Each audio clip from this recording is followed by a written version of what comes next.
Gareth. Just wondering what you made of how the players dealt with the changes.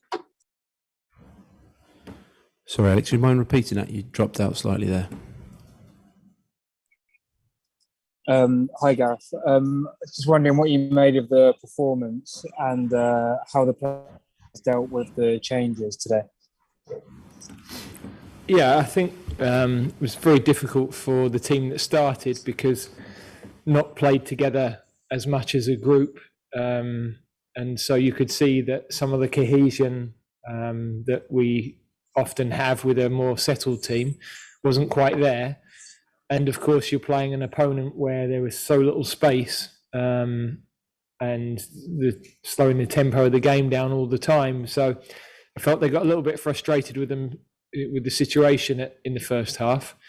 Second half, they started much brighter, and I thought then we just needed another injection with the changes, which we always knew we could do. But also Andorra tend to let more of their goals in late because in the end you can only work for so long and chase, and the gaps eventually open up. Thanks, Alex. We'll jump next to Paul Joyce, The Times. Gareth, could you speak a little bit about your experiment with Trent today? Obviously in midfield in the first half, and then more right back in the second half. Yeah, I think what was you thinking about the first half performance, and which half did you like better? I think we wanted to have a look at playing him in a slightly more advanced role. We know he's just got outstanding quality with the ball, and of course he finds himself in those positions with Liverpool. But what was clear in the first half, there wasn't a lot of space, and to find yourself in those positions, coming onto those positions, is different to starting in those positions. So, I don't think we lost anything by having a look at it. We felt that at half-time we could actually get more from Trent, more from Reece, and more from Hendo by rotating those three. And actually they started the second half well. It was a bit harsh for Reece to come off because I thought he'd played that pivot role very well for the 10-15 minutes, hit the bar with his shot. But we wanted to get another attacking player into the midfield, and so we decided to take Reece off at that moment. Do you draw a conclusion about Trent's position on the back of that? Because he looked far more comfortable at right back. Well, I think that's inevitable given how much of his football he's played at right back and how much he will play at right back. I just think we wanted to see something, and we felt this was a good game to look at it. Clearly in the second half he's in more of those positions where he felt more comfortable, even though a lot of the time it was the same positions he was in the first half, but just he's coming onto things. He looked happier in that position. That was clear. So, I think his play with the ball exhibited that happiness, if you like. Thanks, Paul. John Cross, The Mirror. Hi, Gareth. I was just going to ask you, please, about Jesse. It's such a good story, isn't it? I mean, it's his first goals for England for the best part of 3 years. His refusal to give up, his inclusion in the Euro squad, playing so well today. You must really like him as a player and as a character, and the fortitude is shown. Well, he's just, I know at times we've had a lot of criticism for including him in squads, but he's just a player who has always played well for us. And he has always been a threat on goal. His link play is really bright. When we ask him to start wide, we know he's going to come in off the line and play those little give and goes and get into those dangerous positions. He's got a real intelligence, and he works so hard without the ball and presses well. So we gave him a debut the first game we took here against Malta, and from that day to this, he's always been a reliable player for us. And today I thought he was the brightest spark, particularly in that first half, because it was the type of game where those players who are really able to manipulate the ball in those tight areas in between the lines, it was a game where they were going to be able to shine a bit more than one or two others. Thanks, John. Duncan Wright. Hi, Gareth. Congratulations on the win. Just want to ask about Bukayo, if I can. It was a terrific reception for him, but he admitted after the game that he was surprised and took a lot of encouragement from the reception he got. Did you have to work on him when he came back? Did you make a point of speaking to him about how he was responding to the difficulties of the summer?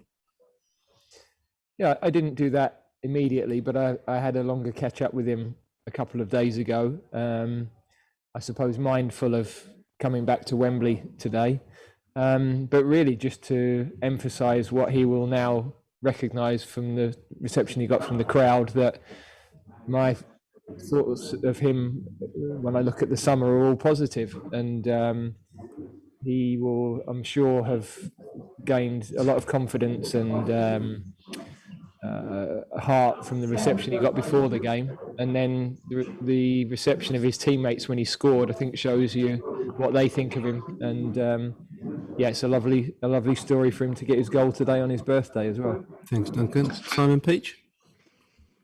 Hi, Gareth. Two questions.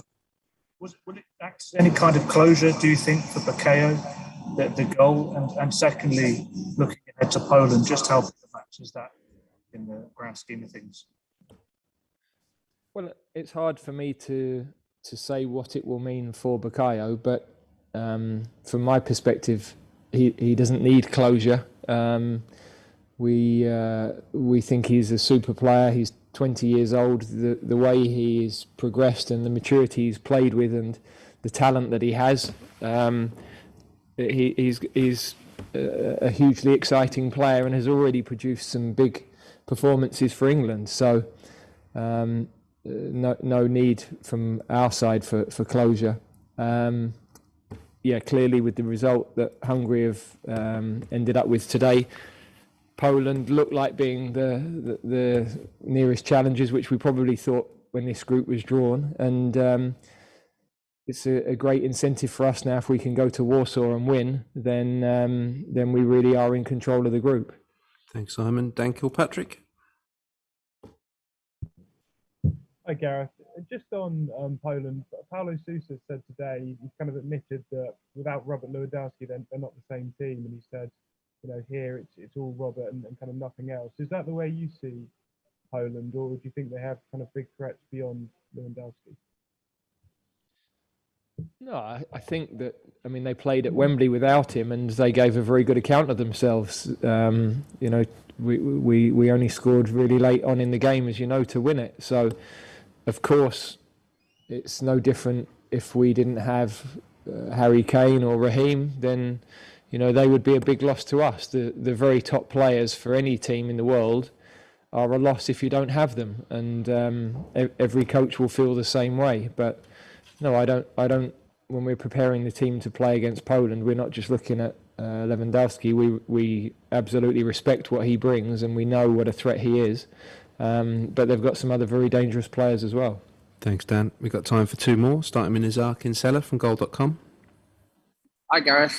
I just wanted to ask, with Jesse Lingard excelling in the last few England games that you played him in, are you concerned that he might struggle with the extraordinary competition of having Cristiano Ronaldo at Man United now? And, there seems to be a few England internationals in similar situations at the super clubs. Yeah, that's a situation that we've had with different players over a long period with England. It's not so long ago that the number of English players playing in the league was really low, and we were having to pick players that either weren't regulars in their team or perhaps were out on loan. We picked Mason for the first time when he was in the Championship, so we've had to be creative on that. And we know that Jesse has got a challenge. He knows he's got a challenge with the quality of the attacking players at United, but they've also got a lot of matches and different competitions.